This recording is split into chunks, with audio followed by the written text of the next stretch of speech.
सहना भवतु सहनौ भुनक्तु सह वीर्यं करवावहै तेजस्विनावधीतमस्तु मा विद्विषावहै। ओम शांति शांति शांति।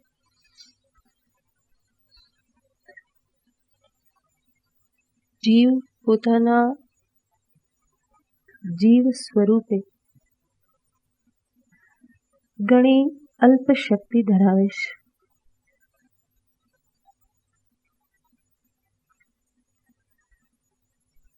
બ્રહ્માંડ સામે રાખી વિચાર કરવામાં આવે તો એક વ્યક્તિગત એક જીવનું બહુ જ નજીવું અસ્તિત્વ છે. જીવ તરીકે જ્યારે પોતાને વિચારે અવિરાટ બ્રહ્માંડમાં, તે પોતાને ઘણો વામણો અનુભવ કરે છે. પરમાત્માનું સર્જન, આ જગત કેટલું વિશાળ છે, વિરાટ છે. 14 ભુવનનું બ્રહ્માંડ આપણી બુદ્ધિ કલ્પના પણ કરી શકતી નથી. 14 ભુવનની. અને એવા તો શાસ્ત્ર કહેશે કે અનેક બ્રહ્માંડો છે. તો મને જે જગત દેખાય છે એ પણ ઘણું અલ્પ છે. મને ન દેખાતું એવું જગત પણ ઘણું વિશાળ છે. જે મને દેખાય છે એના સંદર્ભમાં પણ હું વિચાર કરું તો 14 ભુવનના બ્રહ્માંડમાં એક લોક, એક ભુવન એ આ પૃથ્વી છે. મર્ત્યલોક છે અને કેટલી વિશાળ છે. આ મર્ત્યલોક પણ કેટલો વિશાળ છે. એમાં એક આ પૃથ્વી છે, વિશાળ અગાધ એવો જલનો સમુદ્ર છે. આકાશનો જ્યારે વિચાર કરીએ, તારામંડળ, સૂર્યમંડળ, આ બધાનો વિચાર કરીએ તો બુદ્ધિ ક્યાંય પહોંચતી હોય એવું લાગતું નથી. દેશ કેટલો વિશાળ છે, સૂર્ય કેટલો વિશાળ છે, અને આપણે તો એક જ સૂર્ય જાણીએ છીએ.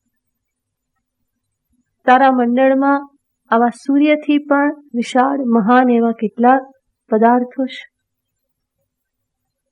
જે આપણને તો એક ટમટમિયા રૂપે દેખાય છે આકાશમાં રાત્રે. અને ઘણું બધું એવું છે કે જે આપણને દેખાતું પણ નથી. એ સૌરમંડળ, નક્ષત્રો, આકાશ ગંગા, આ બધાનો વિચાર કરીએ કેટલું બધું વિશાળ છે. આ વિશાળ જગતમાં પૃથ્વી એક નાના દડા જેવી છે. દડો પણ નહીં, અણુ કહીએ તો પણ ચાલે. રાઈના દાણા જેવી કહીએ તો પણ ચાલે. એ પૃથ્વીમાં અનેક દેશોમાંનો એક દેશ ભારત દેશ. ભારત દેશમાંનું એક રાજ્ય ઉત્તરાંચલ. એમાંનું એક ગામ ઋષિકેશ. ઋષિકેશમાંનો એક આશ્રમ દયાનંદ આશ્રમ. દયાનંદ આશ્રમમાંનો આ એક હોલ, એક રૂમ. અને એ રૂમમાંનું એક 2-2.5 ફૂટનું આસન, એની ઉપર હું. કેટલું સ્થાન છે. આ વિશાળ અનંત બ્રહ્માંડની સામે આવું આ વ્યક્તિત્વ ધરાવતો જીવ, એનું સ્થાન કેટલું. ગમે એટલો મોટો બંગલો બનાવો, ભારતના નકશામાં ક્યાંય બંગલો નહીં દેખાય. ત્યાં તો શું હશે? ગાંધીનગરનું એક ટપકું હશે, અમદાવાદનું એક ટપકું હશે, અને અમદાવાદ પાછું ક્યાંય દૂર લખેલું હોય કે એટલું સમજાય, ત્યાં સમાય નહીં, એટલે નકશાની બહાર લાઈન તાણીને બહાર ક્યાંક લખેલું. તો કેટલું અલ્પદેશમાં મારું અસ્તિત્વ છે, કેટલું નગણ્ય અસ્તિત્વ છે. અને વિરાટ જગતમાં કંઈક ઉથલ પાથલ થાય તો મારું શું ચાલે છે? ભૂકંપ થાય હું શું કરી શકું? કોઈ અટકાવી શકતું નથી. અકાલને અતિવૃષ્ટિને કોઈ અટકાવી શકતું નથી. વાવાઝોડું શરૂ થઈ જાય, કોણ વાવાઝોડાને રોકી શકે છે? એ બધા પાસે જીવ કેવો છે? લાચાર છે, પરાધીન છે, એનું કંઈ ચાલતું નથી. તો આવો અલ્પશક્તિમાન, અલ્પજ્ઞ આવો જીવ જે છે, વિચાર નથી કરતો, અને માટે હું આ હંમેશા બોલતો રહીશ, અભિમાન કરતો રહીશ. આ દ્રષ્ટિએ આપણા સ્થાનને આપણે જોઈએ તો અભિમાનને કોઈ સ્થાન રહેશે? ભૌતિક પદાર્થો બધા કેટલા વિરાટ છે, વિશાળ છે. અગાધ સમુદ્રની સામે જઈને ઉભા રહો. પોતે કેવા લાગીએ છીએ? અતિ અલ્પ, વામણા લાગીએ છીએ. આમાં જઉં તો હું ક્યાં ખોવાઈ જાઉં કે ખબર પડે નહીં. વિશાળ આકાશની સામે દ્રષ્ટિ કરીએ, હું મને પોતાને કેવો લાગુ? અત્યંત અલ્પ. અને જીવભાવની દ્રષ્ટિએ જોઈએ તો હું જરૂર અલ્પશક્તિમાન, અલ્પજ્ઞ છું. આ શરીર, ઇન્દ્રિય, મન, બુદ્ધિને સામે રાખું તો શક્તિ શું છે? અને છતાં એવો જીવ મહત્વકાંક્ષા શું રાખે છે? અને અંદર મૂળભૂત ઈચ્છા શું છે? હું કેવો બની રહું? અમર બની રહું. સર્વ સીમાઓને છોડી અને હું અમર્યાદિત બની રહું. અલ્પ રહેવું, અલ્પ શક્તિમાન રહેવું કોઈને ગમતું નથી. બંધનમાં રહેવું કોઈને ગમતું નથી. બાળકને નથી ગમતું. પકડીને બચીઓ ભરો, કેવું છૂટવા માટે પ્રયત્ન કરે. બંધન કોઈને ગમતું નથી. તો આ શરીર, ઇન્દ્રિય, મન, બુદ્ધિ એ બધાને જ્યારે હું માનું તો એ દ્રષ્ટિએ તો હું ઘણો અલ્પજ્ઞ, અલ્પશક્તિમાન છું. અને ફરી સ્થિતિ કંઈક એવી છે કે આ જ શરીરથી, આ જ મનથી, આ જ બુદ્ધિથી, આ જ ઇન્દ્રિયથી મારે મારી મહાન મહત્વકાંક્ષાને પૂર્ણ કરવાની છે. મારી પાસે જે સાધનો છે તે આ જ છે. આ જ શરીરથી મારે સાધના કરવાની છે. આ જ ઇન્દ્રિયોથી દેવદર્શન, વેદાંતનું શ્રવણ, સેવા, આ બધું આ જ ઇન્દ્રિયોથી કરવાનું છે.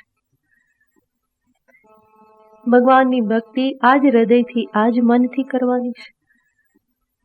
વેદાંત વિચાર આ જ બુદ્ધિથી કરવાનો છે. જે બુદ્ધિ મને પ્રાપ્ત થયેલી છે, જેટલી પ્રાપ્ત થયેલી છે, જેવી પ્રાપ્ત થયેલી છે, એ જ બુદ્ધિ મારા માટે સાધન છે. અને આ જ સ્થૂળ શરીર, એનું પ્રારબ્ધ સમાપ્ત થાય એ પહેલા મારે કામ પૂરું કરવું છે. કેટલું સાથ આપશે ખબર નથી. તો મારી પાસે સાધનો તો બધા વામણા છે, અલ્પ સાધન છે. અને એ વામણા સાધનોથી મારે વિરાટને, સર્વવ્યાપકને પામવું છે. નિત્ય, અમર, સર્વવ્યાપક એવા બ્રહ્મ પરમાત્માને હું પામવા ઝંખું છું. મરવું મને ગમતું નથી, હું અમર થવા ઝંખું છું.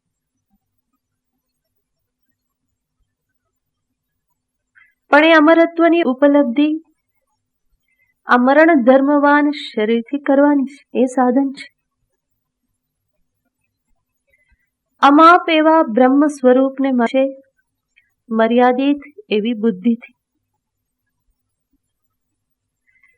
જ્યારે આવી સ્થિતિ હોય, મહત્વકાંક્ષા બહુ ઉચ્ચ કક્ષાની હોય, સાધનો મારી પાસે અત્યંત અલ્પ હોય, વામણા હોય, ત્યારે શું કરવું પડે? કોઈકની મદદ લેવી પડે.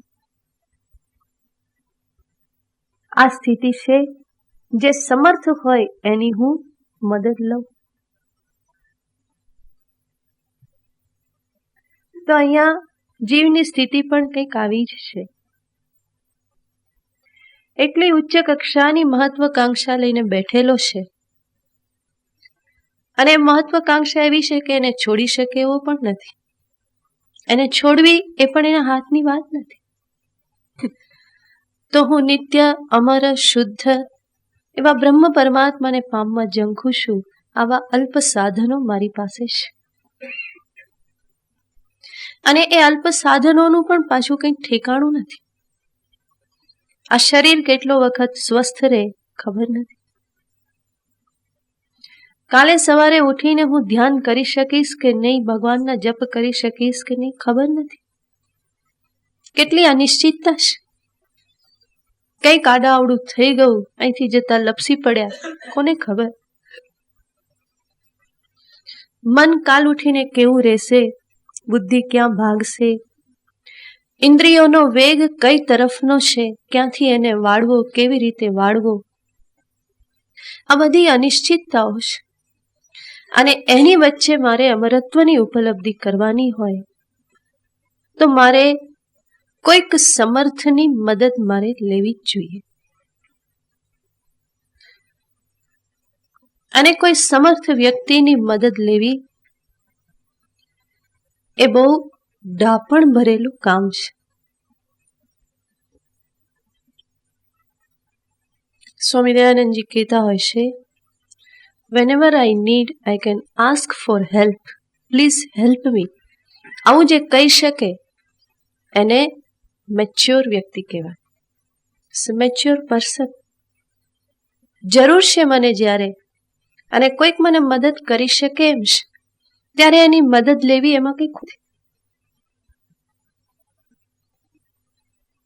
બલકી એની શક્તિનો, એની બુદ્ધિનો હું લાભ લઉં તો એ યોગ્ય જ છે.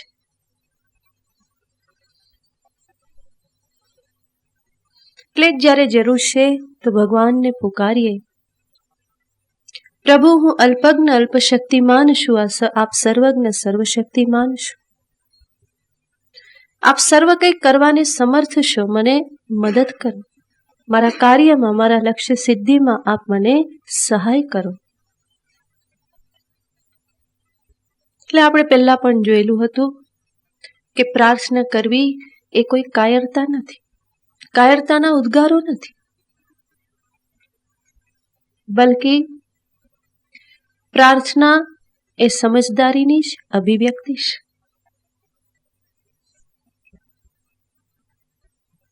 મને મારી મર્યાદાનું ભાન થયેલું છે, અને કોઈકના સામર્થ્યમાં મને વિશ્વાસ છે, ત્યારે ડાપણ ભણેલું એ જ છે કે હું મારી મર્યાદાનો એકરાર કરી અને એ સમર્થની સહાય હું માંગુ.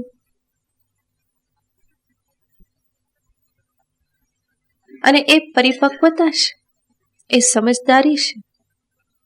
પોતાના જીવનનું અવલોકન કરવાથી, મર્યાદાને જાણવાથી મને સમજાયું છે કે મારા પ્રયત્નો પૂરતા નહીં પડે. કોઈક બીજાને હું મદદ માટે બોલાવું, મારા હાથ ઊંચા કરું એ મને ઉચકી લે. તો પરમાત્મા સર્વસમર્થ છે. એવા પરમાત્માની મદદ માગવી એ સાધકના જીવનમાં બહુ જ મહત્વનું સ્થાન ધરાવે છે. તો અહીંયા પણ આ મહાત્મા પ્રાર્થના કરે છે, જે કહે છે કે હું જાણું છું મારી શક્તિ તો બહુ અલ્પ છે અને માટે આ બધાની મારે જરૂર છે. એ પરમાત્મા બ્રહ્મા રૂપે હોય, વિષ્ણુ રૂપે હોય કે શિવ રૂપે હોય, હું તો બધા પાસેથી આ સહાય માગું છું. બ્રહ્મા મારા જીવનમાં શુભ કર્મોનું સર્જન કરે, વિષ્ણુ મારું સંસાર સાગરથી રક્ષણ કરે અને ભગવાન શંકર મારા શોકનો સંહાર કરે. કારણ કે શુભ કર્મોનું સર્જન એ પણ મારા હાથની વાત નથી. સંસાર સૂકવી નાખવો કે એનાથી હંમેશા રક્ષિત થઈને રહેવું એ પણ મારા એકલા હાથે સંભવ નથી. શોકને હું દૂર કરી શકું મારી જાતે જાતે એ એકલા હાથે સંભવ નથી. અને માટે બ્રહ્મા, વિષ્ણુ, મહેશ બધાની મારે તો જરૂર છે. હું તો મારા તરફથી પ્રયત્ન કરીશ જ. પ્રાર્થના એ પ્રયત્નમાં ક્યારેય અવરોધ ઊભી નથી કરતી. પ્રાર્થના કરવી એ પણ સ્વયં એક પ્રયત્ન જ છે. પ્રાર્થના એ પણ એક કર્મ છે, પ્રયત્ન છે. પણ મને મારા પ્રયત્નોનું સ્થાન ખબર છે. જીવનમાં લક્ષ્ય સિદ્ધિમાં પ્રાર્થનાનું શું સ્થાન છે એ પણ મને ખબર છે.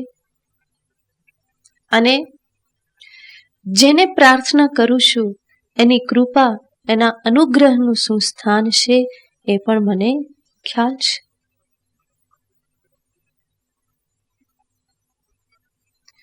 પ્રયત્ન, પ્રાર્થના અને કૃપા, અનુગ્રહ,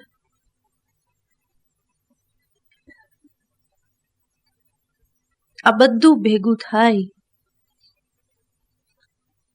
તો હું મારા લક્ષ્યની કંઈક નજીક પહોંચી શકું.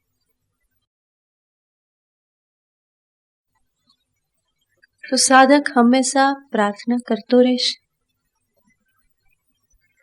શન્નો મિત્ર શમ વરુણઃ શન્નો ભવત્વર્યમા સન્ન ઇન્દ્રો બૃહસ્પતિઃ શન્નો વિષ્ણુરુક્રમઃ નમો બ્રહ્મણે નમસ્તે વાયો ત્વમેવ પ્રત્યક્ષમ બ્રહ્માસી. તો બધાની મદદ માગે છે. સૂર્ય અમારું કલ્યાણ કરો, વરુણ અમારું કલ્યાણ કરો, ઉષા દેવતા અમારું કલ્યાણ કરો, ઇન્દ્ર અમારું કલ્યાણ કરો. સ્વસ્તિ ન ઇન્દ્રો વૃદ્ધશ્રવાહ સ્વસ્તિ ન પૂષા વિશ્વવેદાઃ. શા માટે ઉપનિષદ સ્વાધ્યાય પૂર્વે આ પ્રાર્થના કરવી પડે છે? કારણ કે ખબર છે કે ઉપનિષદ જે દેખાડે છે, જે સમજાવવા માગે છે, એને અંદર ઉતારવું એટલું સરળ નથી. આ બધી સાંકળોને તોડી અને બહાર નીકળવું એ બહુ કઠિન છે. એમાં આ બધાની મદદની જરૂર છે. તો અહીંયા પણ કહેવામાં આવ્યું, બ્રહ્મા, વિષ્ણુ, મહેશ પણ મને આ રીતે સહાય કરે. અને અંતે કહેશે કે વધારે તો શું કહું, જે કરવાથી હું મુક્ત થઈ જાઉં એવું બધું એ મારા માટે કરે. કારણ કે સાધકને ખબર છે કે મારી પ્રાર્થના પણ કેવી રહેવાની, મર્યાદિત જ રહેવાની. પ્રાર્થનામાં ફરી પાછું કંઈક બાકી રહી ગયું હોય તો ફરી અધૂરું રહી જાય. અને એટલા માટે શું કહી દેવું, જે કરવાથી હું મુક્ત થઉં તે બધું જ તમે કરો. મારા કરવામાં, કહેવામાં કંઈ બાકી રહી ગયું હોય તો એની પૂર્તિ તમારે કરી દેવાની. આટલું કયા પછી આગળ કહેશે, અહમ બ્રહ્માનંદઃ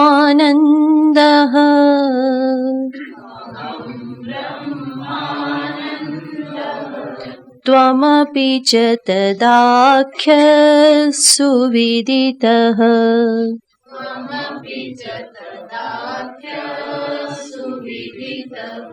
ततोऽहं भिन्नो नो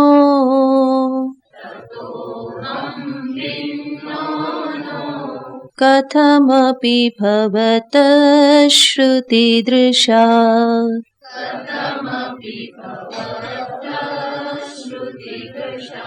तथा चेदानीं त्वं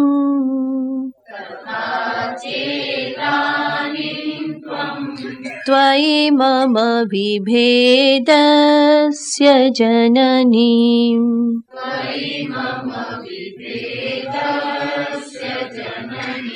स्वमायां संवार्य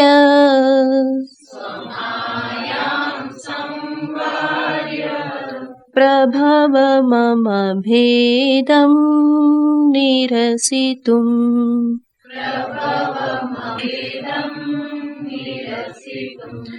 अहं ब्रह्मानन्दः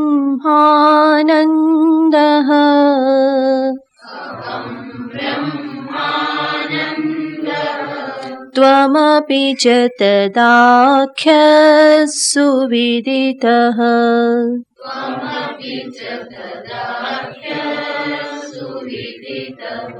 ततोऽहं भिन्नो नो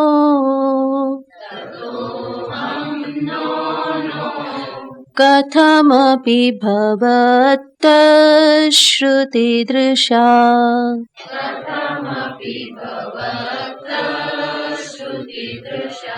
तथा चेदानीं त्वं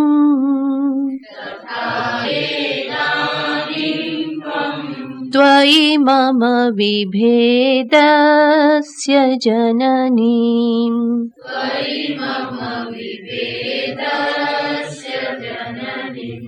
स्वमायां संवार्य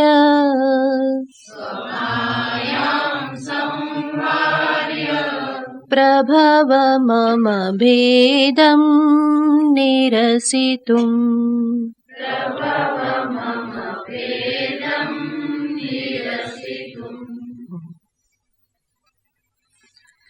અહમ બ્રહ્માનંદ. આ સ્તોત્રના રચયિતા છે બ્રહ્માનંદ સ્વામી. તો એ કહેશે કે હું કોણ છું? બ્રહ્માનંદ છું. અને તમે કોણ છો? પરમાત્માને કહેશે કે તમે પણ કોણ છો?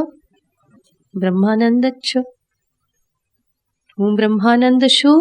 ત્વમપી ચ તદાખ્ય. તમારું નામ પણ શું છે? બ્રહ્માનંદ જ છે. અને એ પાછું સુવિદિત, બધાને માટે જાણીતું છે. તમારું આ નામ, તમારું આ સ્વરૂપ સુવિદિત, બધાને કેવું છે? જાણીતું છે. પરમાત્મા સચ્ચિદાનંદ સ્વરૂપ છે, બ્રહ્મ સ્વરૂપ છે, આનંદ સ્વરૂપ છે. આ સુવિદિત છે. તતઃ અહમ ભિન્નો ન. અને માટે હું તમારાથી જુદો નથી. કથમપી, કોઈ પણ રીતે હું ભવતઃ, આપનાથી જુદો નથી. આપનાથી હું જરા પણ જુદો નથી. જેનું નામ પણ સમાન હોય અને સ્વરૂપ પણ સમાન હોય, ત્યાં વસ્તુ બે ના હોય. નામ પણ સરખું હોય અને એનું સ્વરૂપ પણ સરખું હોય, તો અંતે તો કેવું થાય? એકનું એક જ થાય. તો અહીંયા કહેશે કે મારું નામ બ્રહ્માનંદ અને આપનું નામ પણ શું? બ્રહ્માનંદ. આપનું સ્વરૂપ શું? બ્રહ્મ સ્વરૂપ છે, આનંદ સ્વરૂપ છે. અને એવા બ્રહ્મ સ્વરૂપથી, આનંદ સ્વરૂપથી હું જુદો હોઈ શકું નહીં. માટે મારું સ્વરૂપ પણ શું છે? બ્રહ્માનંદ સ્વરૂપ જ છે. તો કોઈ પણ રીતે ક્યાંય ભેદ તો છે નહીં. નામ અને રૂપ બંને કેવા છે? સરખા જ. જેમ નામ છે ઘટ, અને એ ઘડાનું સ્વરૂપ શું કહેવાય? તો કે માટી. ઘડાનું સ્વરૂપ શું છે? માટી છે. માટીમાંથી જ એ આવેલ છે, તો સ્વરૂપ એનું માટી છે. નામ શું છે? બસ આવું એક થઈ જવાનું છે. એ શું કહેવાય? ઘટ. આનું નામ પણ ઘટ. આનું સ્વરૂપ શું છે? માટી. આનું સ્વરૂપ પણ શું? માટી. તો બંને કેવા છે? એકના એક જ. બંનેમાં કોઈ ભેદ નથી, એક જ. ઘટ એક, નામ એક, અને રૂપ સ્વરૂપ પણ બંનેના એક જ. મૂળભૂત તત્વ બંનેમાં એક જ છે. એવી રીતે અહીંયા કહેશે કે મારું નામ, તમારું નામ તો એક જ, અને સ્વરૂપ પણ એક જ છે. ભલે હું આ હોઉં ને તમે આ હો, બરાબર ને? હું આ છું અને તમે, બરાબર, પણ છે તો આખરે કોણ? હું બહારથી ભલે નાનો બ્રહ્માનંદ ને તમે મોટા બ્રહ્માનંદ, પણ અંતે તો કોણ છે? એક જ. સ્વરૂપતઃ કોઈ ભેદ છે નહીં. છતાં ભેદ દેખાયા જ કરે છે. વારંવાર શું થયા કરે છે? હું જીવ અને એ ઈશ્વર. આ જીવ બ્રહ્માનંદ અને પેલું ઈશ્વર બ્રહ્માનંદ. સરનેમ લાગી જાય પાછી. બ્રહ્માનંદ જીવ અને બ્રહ્માનંદ ઈશ્વર. સૌરભ પંડ્યા અને સાગર પંડ્યા. તો બંને જુદું થઈ ગયું ને, પંડ્યા હોવા છતાં પણ આગળ નામ લાગી ગયા. એવી રીતે એક જ હોવા છતાં પણ હું મને કેવી રીતે જોઉં છું? જુદો જ જોઉં છું. સવાર બપોર સાંજ કહેવામાં આવે છે કે હું ને પરમાત્મા એક જ છીએ, અને છતાં ફરી ફરી ફરી ફરીને પાછા હું આમ જ છું, હું સ્ત્રી છું, હું પુરુષ છું, હું જીવ છું, ઈશ્વર છે, હું એનાથી જુદો છું, એ સ્વામી છે, હું સેવક છું. આ બધું પ્રયત્ન કર્યા વગર બુદ્ધિમાં ભરાઈ રહેશે, અને સવાર સાંજ હથોડા મારવામાં આવે છે કે તું બ્રહ્મ છે, તું બ્રહ્મ છે. શ્લોક પણ બોલી નાખીશ, અહમ અસ્મિ પરમ બ્રહ્મ. બોલો. છતાં પણ શેને જોતા રહીએ છીએ? ભેદને જ જોતા રહીએ છીએ. અને આજ માયા છે. જે ભેદને દેખાડે છે એ જ માયા છે. અભેદને જોવા દેતી નથી.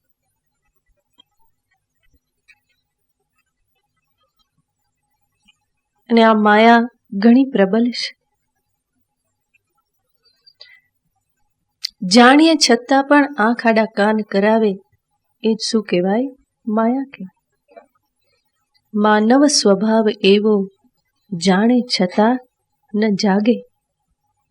માનવ સ્વભાવ એવો જાણે છતાં ન જાગે. સપનું ગણે જીવનને તોય મોહન ત્યાગે.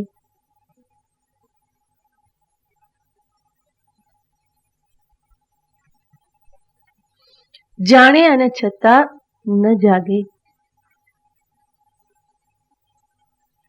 સપનું ગણે જીવનને. જીવનને સપનું કે છે.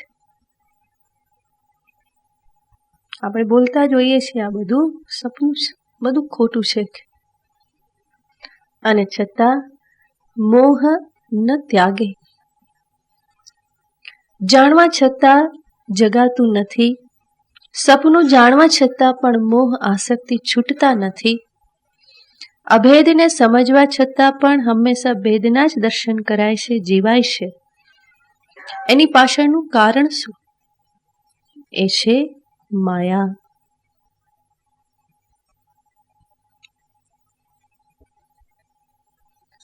તો જ્યારે સમજાવવામાં આવે, મને સમજાઈ જાય છે કે હું કોણ છું, સચ્ચિદાનંદ બ્રહ્મ. સર્વ પ્રકારે સમજાઈ જાય છે, કારણ કે મારું પોતાનું જ સ્વરૂપ છે, મારા માટે અપરોક્ષ છે. એને જાણવા સમજવા માટે મારે કોઈ કલ્પના કરવાની જરૂર પડતી નથી. મારો પોતાનો અનુભવ છે અને મારા અનુભવના આધારે જ મને સમજાવવામાં આવે છે. હું સચ્ચિદાનંદ છું. કઈ રીતે?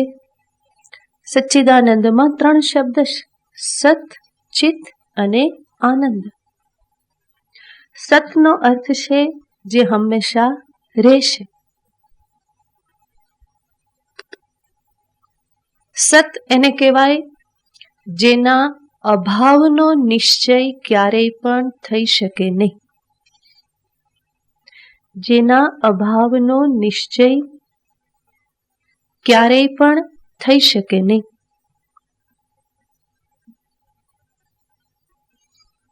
ના ભાવો વિદ્યતે સત. સતનો ક્યારેય અભાવ હોતો જ નથી.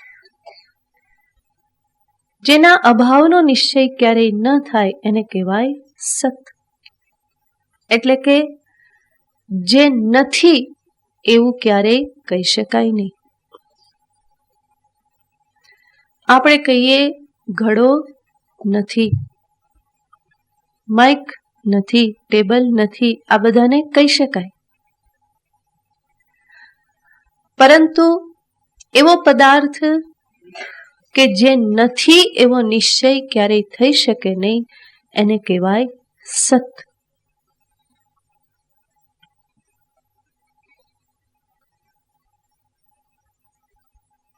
અને પરમાત્મા કેવા છે? સત સ્વરૂપ છે. જે નથી એવું કહી શકાતું નથી. ત્રણેય કાળમાં જે છે જ. ત્રિકાલ અબાધિતમ સત. અને જે ત્રણેય કાળમાં હોય એ અત્યારે આ ક્ષણે હોય કે નહીં? હોય જ. જો ના હોય તો એને સત કહેવાય નહીં. જે હંમેશા હોય એને જ સત કહેવાય. તો એ આ ક્ષણે પણ હોય જ. તો પરમાત્મા સત સ્વરૂપ છે.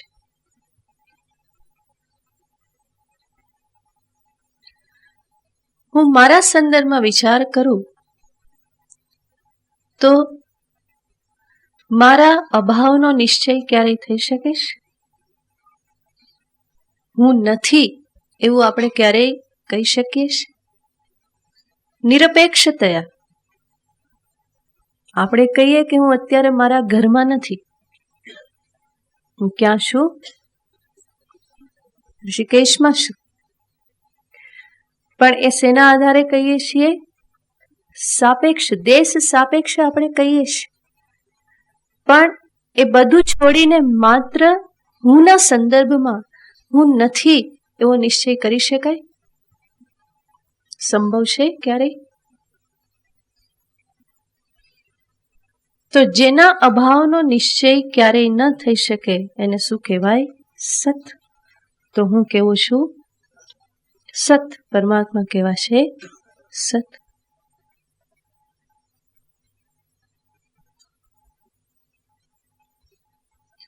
પરમાત્મા ચિત્ત સ્વરૂપ કહીએ છીએ. ચિત્ત શબ્દનો અર્થ થાય છે જ્ઞાન, ભાન, ચેતન. એ ચેતન સ્વરૂપ છે, જ્ઞાન સ્વરૂપ છે.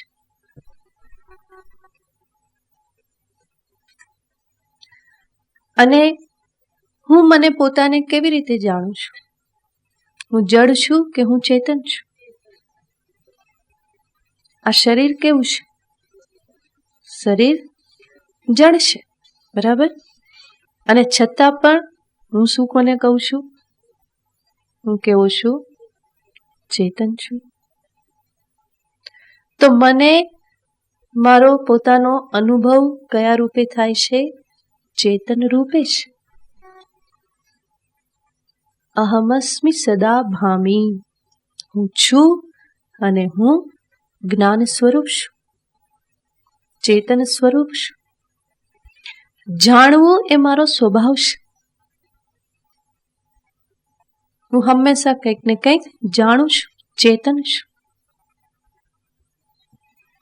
હું મને ક્યારેય અજ્ઞાત હોતો નથી. હું મારાથી ક્યારેય અજ્ઞાત નથી હોતો. હું મને જાણું છું, ચેતન રૂપે જાણું છું. તો પરમાત્મા ચેતન સ્વરૂપ છે. હું પણ કોણ છું? ચેતન છું. એ સત છે, હું સત છું. એ ચિત્ત સ્વરૂપ છે, હું પણ ચિદ્રૂપ છું.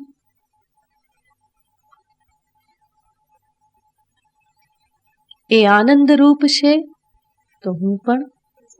અહીંયા થોડી ગડબડ છે. સચ્ચિત તો સમજ્યા કે, પણ આ આનંદ રૂપ કે ત્યાં તકલીફ થાય છે. પણ છું તે હકીકત છે. પરમાત્મા આનંદ રૂપ છે, એમાં તો કોઈ શંકા નથી ને. પરમાત્મા છે એટલે જ એ ક્યારેય રડતા નથી. બાકી તો હવે ઈશ્વરે રડવા લાગે તો આપણે જઈશું ક્યાં?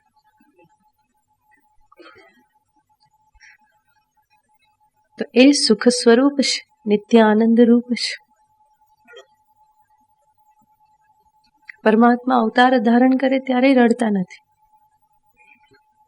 એ તો ભક્તો બધી કલ્પના કરે કે હવે કનૈયો રડવા લાગ્યો ને મથુરામાં ગયો ને યશોદામાનું માખણ યાદ આવ્યું ને આંખમાંથી ટપ ટપ આંસુ પડવા લાગ્યા. ભક્તો બધી કલ્પના કરે, લીલા કરે, ભાવ જગતમાં રહે. પણ ભાગવતમાં ક્યાંય આવતું નથી કે કૃષ્ણ રડ્યા, એમની આંખમાં આંસુ આવે, એવું ક્યાંય નથી આવતું. તો અવતાર ધારણ કરે ત્યારે પણ રડતા નથી. બીજાને ભરપૂર રડાવે પણ પોતે ક્યારેય રડ્યા નથી. તો એ સ્વયં સુખ સ્વરૂપ છે, આનંદ સ્વરૂપ છે. હું પણ આનંદ સ્વરૂપ છું. અત્યારે મને સમજાતું નથી, છતાં પણ હું મારા જ અનુભવોનું અવલોકન કરું તો મને તરત ખબર પડશે. એક સામાન્ય નિયમ છે કે જે સ્વરૂપ હોય એના પ્રત્યે ફરિયાદ ના હોય. જે મારું સ્વરૂપ હોય, સ્વભાવ હોય, એના પ્રત્યે મને ક્યારેય ફરિયાદ ના થાય. સ્વરૂપ ન હોય એના પ્રત્યે જ ફરિયાદ થાય. જેમ હું અત્યારે એવું સમજીને બેઠેલો છું કે આ શરીર એ મારું સ્વરૂપ છે, આ દેહ હું છું. તો એમાં કોઈ તકલીફ નથી થતી. કોઈ વ્યક્તિને 5 ને બદલે 6 આંગળીઓ હોય છે.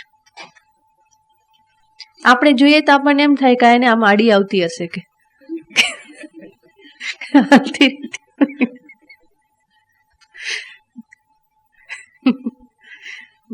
આપણને થાય કે આડી આવતી હશે, પણ એને આડી ના આવે કે એને એ રીતે જ પોતાનું સ્વરૂપ સમજેલું છે. એના પ્રત્યે એને કોઈ ફરિયાદ હોતી નથી. પણ આપણા દાંતમાં છોતરું ભરાઈ જાય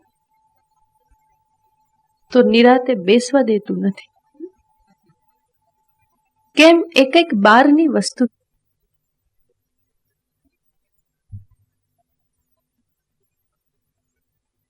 ખબર નહીં, પછી બહુ લાંબુ ચાલે એટલે ખબર પડે કે બિચારો તકલીફમાં છે.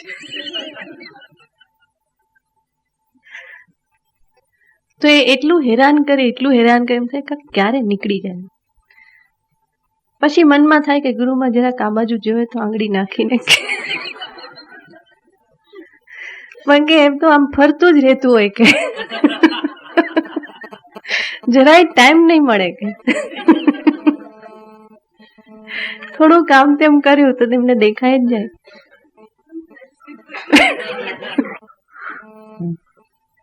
કે થોડીક વારે લોકો સીધું નહીં રહેતું. તો કેટલી વાર મનમાં વિચાર આવી જાય કે થોડુંક પેલી બાજુ આમ જુએ ને તો કાઢી નાખીએ, પણ એવો ચાન્સ ના મળે. પછી કહેવાય જોવે તો ભલે જુએ, મોઢું ખોલીને મંડી જ પડે.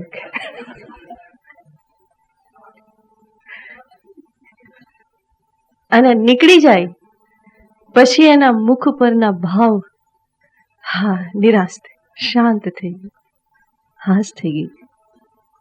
એ જોઈને મને હાશ થાય.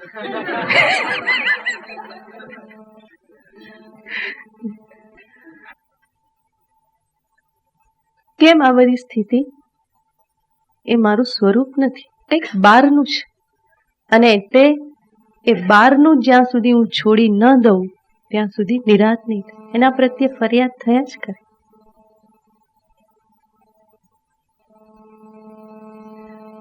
જે સ્વરૂપ હોય એના પ્રત્યે ફરિયાદ નહીં થાય. કેમ છઠ્ઠી આંગળી આટલી લટકતી હોય તોય ફરિયાદ નહીં, પણ એના મોઢામાં છોતરું આવી ગયું તો એ કાઢવું જ પડે.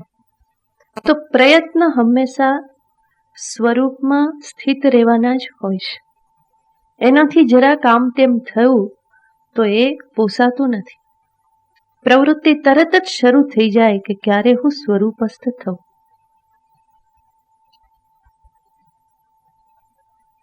પાણીને આપણે ગમે એટલું ગરમ કરીએ, એને ગેસ પરથી નીચે ઉતારીએ કે તરત પાણી શું શરૂ કરી દે? ઠંડુ થવાનું શરૂ કરી દે. કારણ કે ઠંડુ હોવું, શીતલ હોવું એ જલનો સ્વભાવ છે. શીતલ થવા માટેની પ્રવૃત્તિ તરત જ શરૂ કરી દે, એ ઉષ્ણતાનો ત્યાગ કરવા લાગે.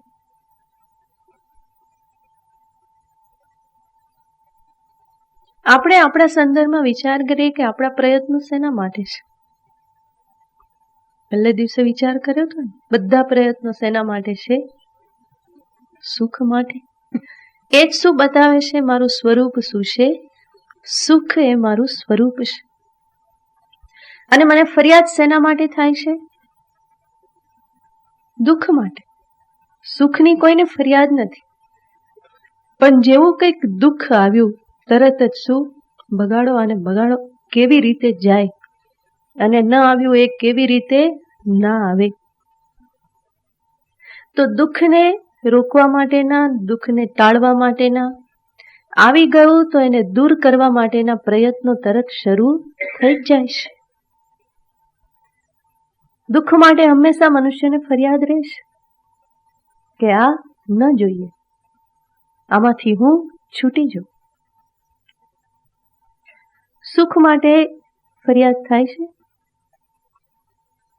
આ સુખના દિવસો તો બહુ લાંબા ચાલ્યા કે હવે પૂરા થાય તો સારું. કે સુખના દાડા હવે પૂરા થાય તો સારું. કે બહુ સુખ ભોગ્યું, કે એવું થાય છે. હંમેશા શું થાય? આવું ને આવું જ ચાલુ રહે. શિબિર આવીને આવી જ કેસો તો હું રાખીશ. આપણે તો આગળ પાછળ કોઈ છે નહીં.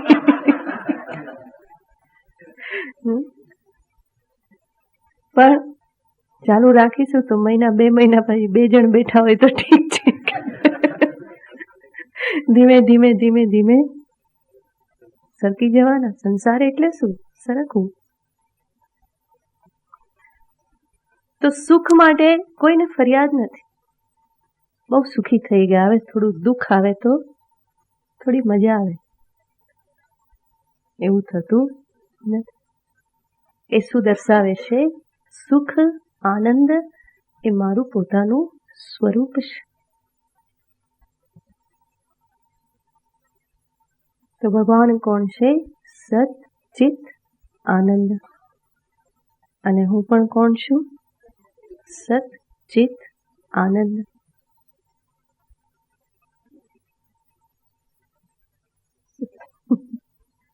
સ્વરૂપ સમાન જ, સચ્ચિત અને આનંદ સ્વરૂપ.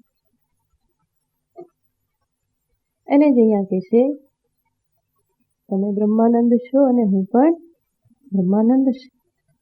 આનંદ સ્વરૂપ બ્રહ્મ આપશો, હું પણ આનંદ સ્વરૂપ બ્રહ્મ જ છું.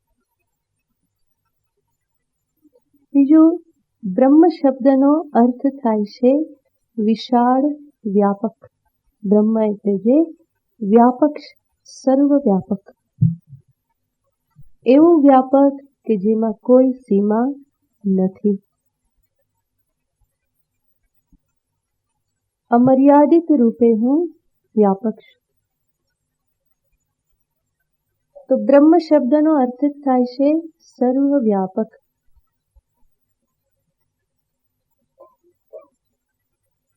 અને જે સર્વવ્યાપક હોય એ મારામાં હોય કે નહીં? હોય જ ને. જે સર્વવ્યાપક હોય એ મારામાં હોય તો જ એને સર્વવ્યાપક કહેવાય. જો એ મારાથી જુદું હોય તો સર્વવ્યાપક ક્યાં કહેવાય? તો ભગવાન કેવા છે? સર્વવ્યાપક છે.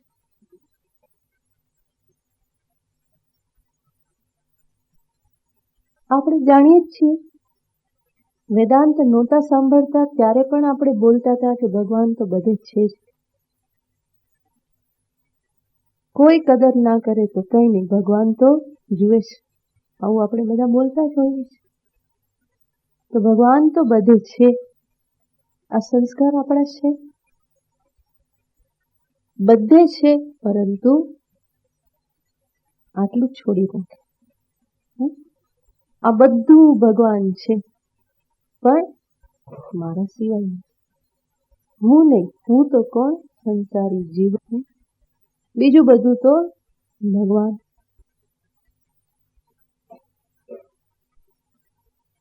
કામનાનો કીડો હું, વાસનાનો સંસારી જીવન હું. તો બધું ભગવાન છે પણ આપણે પોતાને અલગ રાખી દઈએ છીએ, મારા સિવાય. સચરાચરમાં કણે કણમાં મારો વાલો વ્યાપ્ત છે, માત્ર મારામાં જ નથી. આવું સંભવ છે? અને બધા એવું કે બધે છે મારામાં જ નથી, તો બિચારો રહેશે ક્યાં? દરેક જીવ એવું કે બધે ભગવાન છે પણ મારા સિવાય. બીજો કે બધે છે પણ મારા સિવાય. તો પછી પરમાત્માને ઘર શોધવા નીકળવું પડશે કે કોણ મને રહેવા દે છે. તો આપણી આ વિચારોની વિસંગતતા છે. એક બાજુથી કહીએ કે સર્વવ્યાપક છે, બધે છે, અને પાછા પોતાને બાકાત રાખીએ તો આ શું છે? એક પ્રકારની વિચારની બૌદ્ધિક અસંગતતા છે, વૈચારિક વિરોધાભાસ છે. પણ છેલ્લે દિવસે વાત કરી હતી એમ, 2 ડગલા આગળ મનુષ્ય વિચારતો નથી. જેટલું છે ત્યાં ને ત્યાં અટકીને આખું જીવન જીવી જાય છે. થોડું આગળ વિચારે તો આગળનું કંઈક નિશ્ચય થાય. આગળ વિચારે તો આ પ્રશ્ન થવાનો જ છે, પરમાત્મા જો બધે વ્યાપક હોય તો એ મારાથી જુદા કેમ હોય? ચૈતન્ય રૂપ પરમાત્મા સર્વવ્યાપક છે.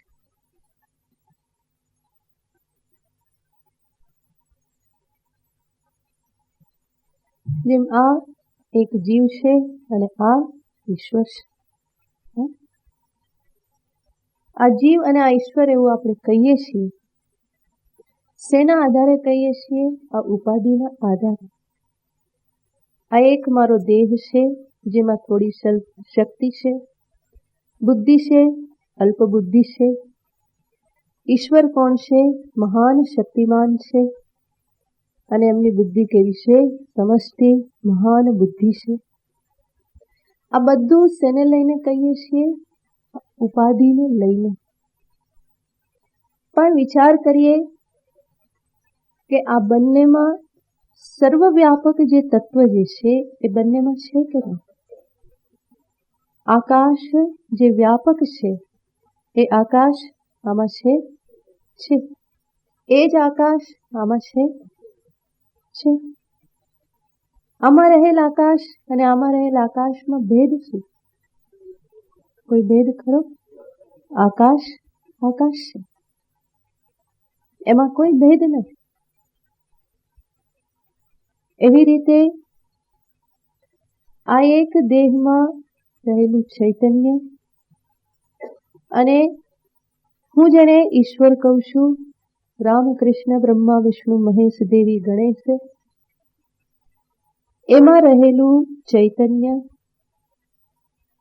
આમાં રહેલ ચૈતન્ય, આમાં રહેલ ચૈતન્ય, ચૈતન્યમાં કોઈ ભેદ છે? એમાં ભેદ હોઈ શકે નહીં.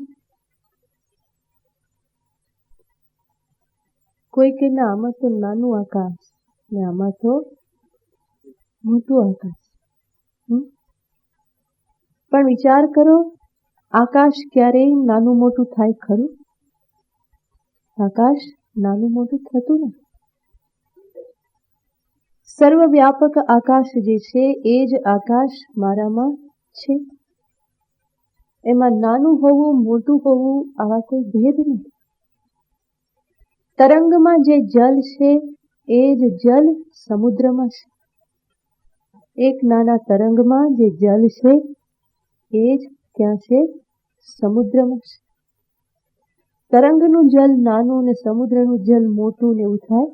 જલમાં નાનું મોટું નથી. જલનો અર્થ છે H2O. તરંગમાં જે જલ છે એ શું છે? H2O. સમુદ્રમાં જે છે એ શું છે? H2O. તો જેવી રીતે જલ તત્વમાં કોઈ ભેદ નથી, જેવી રીતે આ બે ઘટમાં રહેલ આકાશ તત્વમાં કોઈ ભેદ નથી. આકાશ આકાશ. પણ આ પકડીને બેસે કે હું તો ઘટાકાશ અને આ તો મોટું છે, મારા કરતા મોટું છે, હું તો બહુ અલ્પ છું અને ઈશ્વર તો મારા કરતા બહુ મોટા છે. એ નાનું મોટું શેના આધારે છે? આ દિવાલના આધારે, ઉપાધિના આધારે. પણ સ્વરૂપમાં કંઈ નાનું મોટું થતું નથી. આને છોડી દેવામાં આવે, આ દિવાલ જે છે એને એક તરફ કરીને હું આકાશનું દર્શન કરું, આ દિવાલોને એક તરફ કરીને આકાશનું દર્શન કરું, તો પછી એમાં કંઈ નાનું મોટું છે ખરું? આકાશ આકાશ. એવી રીતે આ એક દેહને, ઇન્દ્રિયને, પ્રાણ બુદ્ધિને એક તરફ હટાવી અને હું ચૈતન્ય આત્માનું દર્શન કરું. પેલી બાજુ ઈશ્વરની ઉપાધિઓ, સર્વજ્ઞત્વ, સર્વેશ્વરત્વ, સૃષ્ટિ સંહાર કરતા, જગત અધિષ્ઠાતા, આ બધાને હું એક તરફ કરું તો એમાં પણ શું છે? ચૈતન્ય જ છે. તો જે સર્વવ્યાપક પરમાત્મા છે એ જ મારામાં પણ છે અને મારું એ પોતાનું સ્વરૂપ જ છે. હું કોઈ પણ રીતે એનાથી જુદો હોઈ શકું નહીં. જે નિત્ય હોય, સત હોય એ આ સમયે, આ ક્ષણમાં હોય જ. જે સર્વવ્યાપક હોય એ આ દેશમાં હોય જ અને જે સર્વરૂપ હોય એ આ રૂપે પણ હોય જ.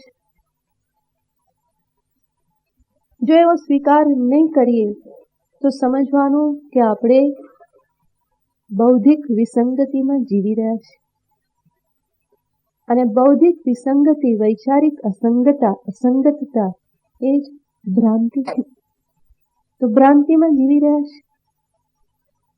વિચાર કરતા ભેદ માટે કોઈ કારણ રહેતું નથી. હું જુદો છું એના માટે કોઈ લોજિક નથી. દેહ દ્રષ્ટિથી, શરીર દ્રષ્ટિથી ભેદ દેખાય છે, પણ દેહ એ તો હું નથી. દેહને હું એક બાજુ છોડું તો ચૈતન્ય સ્વરૂપમાં કોઈ ભેદ નથી. આજે જાણે કે હું ઘટ છું, ઘટાકાશ છું.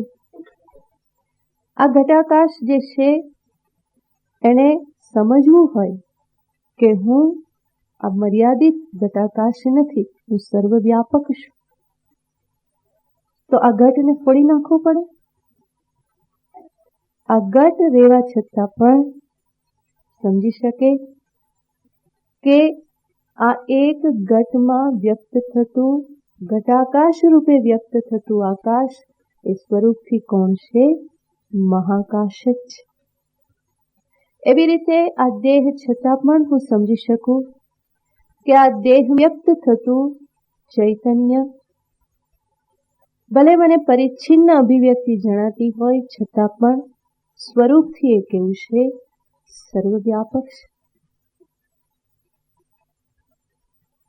તો હું કોણ છું? સર્વવ્યાપક સચ્ચિદાનંદ ઘન નિત્ય શુદ્ધ બુદ્ધ મુક્ત નિરાકાર નિર્ગુણ નિરંજન સચ્ચિદાનંદ પરમાત્મા છું. અહમ કથમપી ભિન્નઃ ન. હું આપનાથી જરા પણ જુદો નથી. કઈ રીતે કહેશે? શ્રુતિ દૃશા. શ્રુતિ દૃશા એટલે કે શ્રુતિની દ્રષ્ટિએ. શ્રુતિની દ્રષ્ટિએ બે અર્થ થાય. એક તો શ્રુતિ એટલે કાન. તો સાંભળવામાં આપણે બંને કેવા છીએ? બ્રહ્માનંદ બ્રહ્માનંદ. જે નામ જે છે એ નામ ઉચ્ચારણ થાય, એનું શ્રવણ થાય તો બંને કેવા છે? સમાન જ છે. અને શ્રુતિ દૃશા એનો બીજો અર્થ થાય છે શ્રુતિ એટલે શાસ્ત્ર, વેદ શાસ્ત્ર. વેદ શાસ્ત્રની દ્રષ્ટિએ, વેદાંત શાસ્ત્રની દ્રષ્ટિએ પણ મારામાં અને તારામાં કોઈ ભેદ નથી.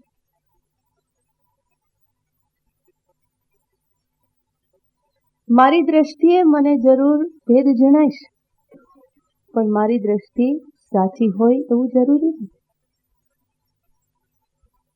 બલકી સાચું દર્શન, સાચી દ્રષ્ટિ કોની છે? શાસ્ત્રની છે, ગુરુની છે.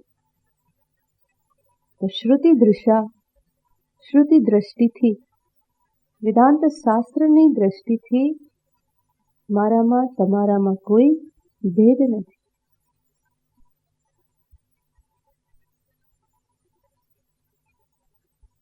હનુમાનજીની જેમ જ આ કેશ. હનુમાનજીએ શું કહ્યું હતું રામજીને? રામજીએ એક દિવસ અચાનક પૂછ્યું કે હનુમાન તું કોણ છે? હનુમાન શું કે? હું હનુમાન. હનુમાન કે આપણે હોઈએ તો એવું કરીએ, જરૂર એવો જવાબ આપે. પણ રામજીએ પૂછ્યું કે હનુમાન તું કોણ છે? હનુમાનજી તો પરમ બુદ્ધિશાળી છે. જ્ઞાની નામ અગ્રગણ્યમ. જ્ઞાનીઓમાં હનુમાનજી કેવા કહેવાય છે? અગ્રગણ્ય છે, મુખ્ય છે. તો હનુમાનજી કેવી રીતે થાક ખાય? હનુમાનજી જાણે જ છે કે વર્ષોથી પ્રભુની જોડે છે. હનુમાન હનુમાન કરે છે અને છતાં પૂછે છે કે હનુમાન તું કોણ છે? તો એની પાછળ કંઈક ગુઢાર્થ હોય, કંઈક એવો જવાબ ભગવાન સાંભળવા માંગે છે. તો હનુમાનજીએ શું કહ્યું? દેહ ભાવે અહમ દાસોસ્મિ. પ્રભુ, જો આપ આ દેહને દ્રષ્ટિમાં રાખીને પૂછતા હો કે તું કોણ છે, તો દેહ ભાવે હું પણ મને પોતાને જ્યારે આ દેહ માનું તો એ ભાવે તો હું કોણ છું? આપનો દાસ છું. દેહ ભાવે અહમ દાસોસ્મિ. અને દેહને છોડીને એક જીવ રૂપે જો તમે મને પૂછતા હો તો જીવ રૂપે, જીવ ભાવે ત્વદંશકઃ. હું આપનો અંશ માત્ર છું.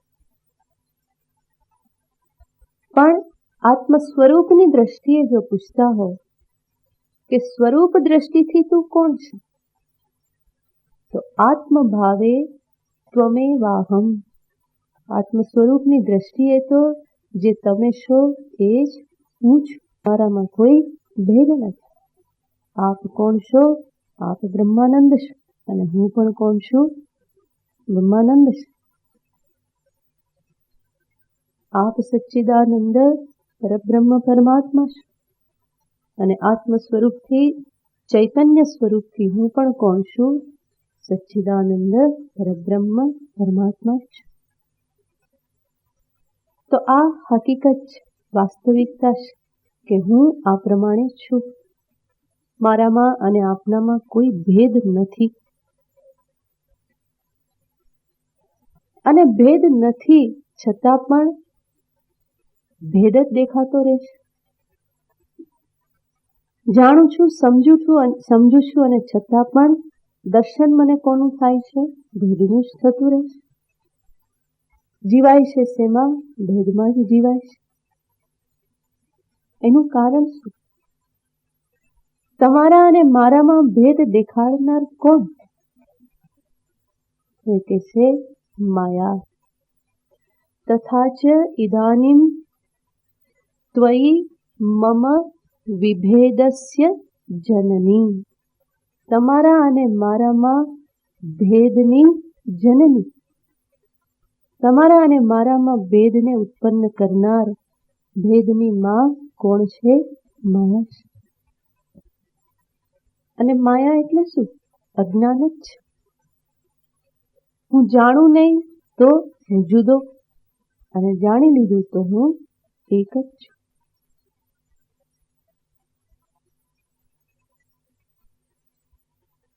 તમે કહેશો કે અમે જાણી લીધું અને છતાં પણ ભેદ જ જણાય છે. જાણ્યું છતાં પણ હજુ પાક્કું જાણ્યું નથી.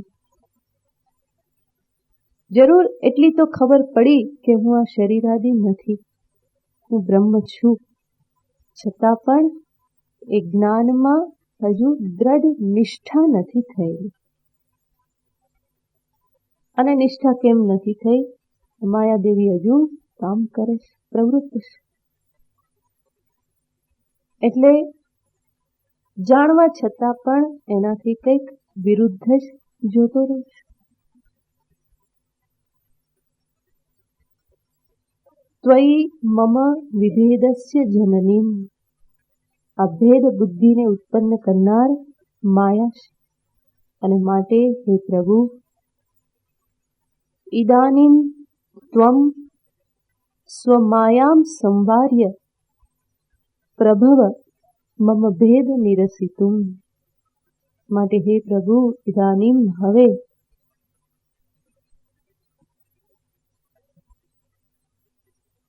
આપને હું પ્રાર્થના કરું છું કે આપ આપની આ માયાને સંવાર્ય, એને પાછી સંકેલી લો. સંવારો એટલે કે સંકેલી લો. માયાને પાછી લઈ લો. ઇદાનીમ વિભેદસ્ય જનનીમ સ્વમાયામ સંવાર્ય. કારણ કે માયા આખરે છે કોની? પરમાત્માની. તો એ માયાથી છૂટવું હોય તો પ્રાર્થના પરમાત્માને જ કરવી પડે. અનેક વખત મેં કહેલું છે, માયાથી છૂટવું હોય તો માયાવીનું શરણું લેવું પડે. માયા કોના વશમાં છે? પ્રભુના વશમાં છે. તે જ પ્રભુ માયાવી છે. માયામ તુ પ્રકૃતિમ વિદ્યાત માયિનમ તુ મહેશ્વર. માઈ કોણ છે? માયાવી કોણ છે? મહેશ્વર, પરમાત્મા છે. તો માયાના સકંજામાંથી છૂટવાનો આ ઉપાય છે કે જેની માયા છે એવા માયાવીનું હું શરણ ગ્રહણ કરું.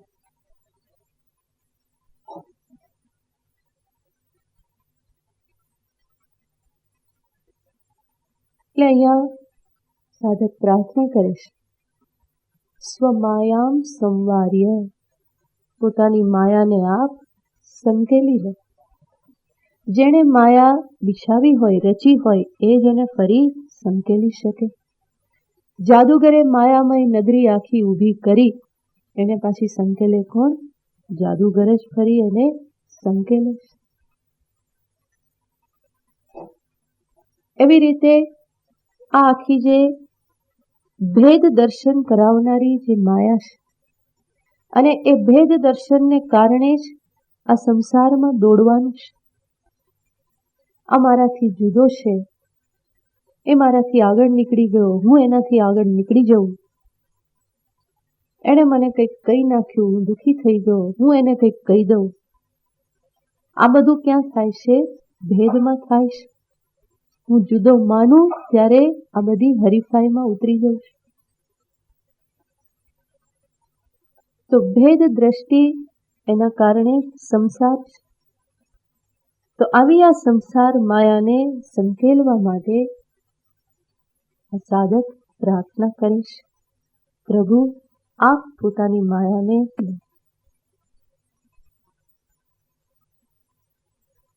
હિરણમયેન પાત્રેન સત્યસ્યા પિહિતમ મુખમ તત્વમ પૂષન્ન પ્રાવણું અપાવૃણું સત્ય ધર્માય દૃષ્ટ. સત્યનું દર્શન કરનાર એવો હું છું, અને સત્યનું દર્શન હું કરી શકું એટલા માટે હે પ્રભુ, આ જગતની જાકમ ઝાડને, જે જાકમ ઝાડનું જે ઢાંકણ આપણે રાખેલું છે એને આપ હટાવી દો. એ જાકમ ઝાડમાં હું મોહિત ન થઉં, પણ હું સત્યના દર્શન કરી શકું. તો સ્વમાયામ સંભાર્ય પ્રભવ, પ્રભવ એટલે મારી સામે પ્રગટ થાવ. આપનું પારમાર્થિક સ્વરૂપ મારી સામે પ્રગટ કરો. હું આપને મારાથી જુદા ન જોઉં, આપને હું એક ભયના કારણ રૂપે ન જોઉં, પરંતુ મારાથી અભિન્ન રૂપે હું આપને પામું. પ્રભવ, પ્રભવ એટલે પ્રગટ થાવ. અને પરમાત્મા પ્રગટ થાય તો પછી માયા ટકે? એ ટકે નહીં. તો પોતાની માયાને સંકેલીને હે પ્રભુ, પ્રભવ પ્રગટ થાઓ, મારા અંતઃકરણમાં જ્ઞાનદીપ રૂપે પ્રગટ થાઓ.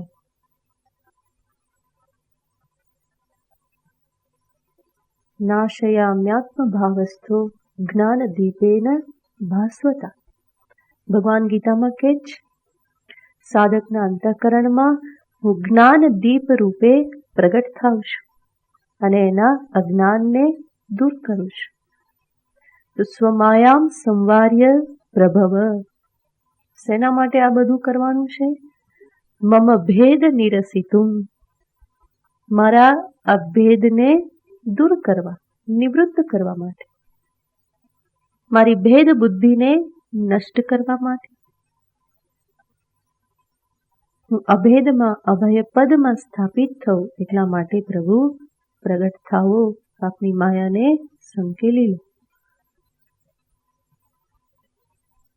ઓમ પૂર્ણમદ પૂર્ણમિદં પૂર્ણાત પૂર્ણમુદચ્યતે પૂર્ણસ્ય પૂર્ણમાદાય પૂર્ણમેવાવશિષ્યતે. ઓમ શાંતિ શાંતિ શાંતિ. હરિ ઓમ શ્રી ગુરુભ્યો નમઃ. હરિ ઓમ.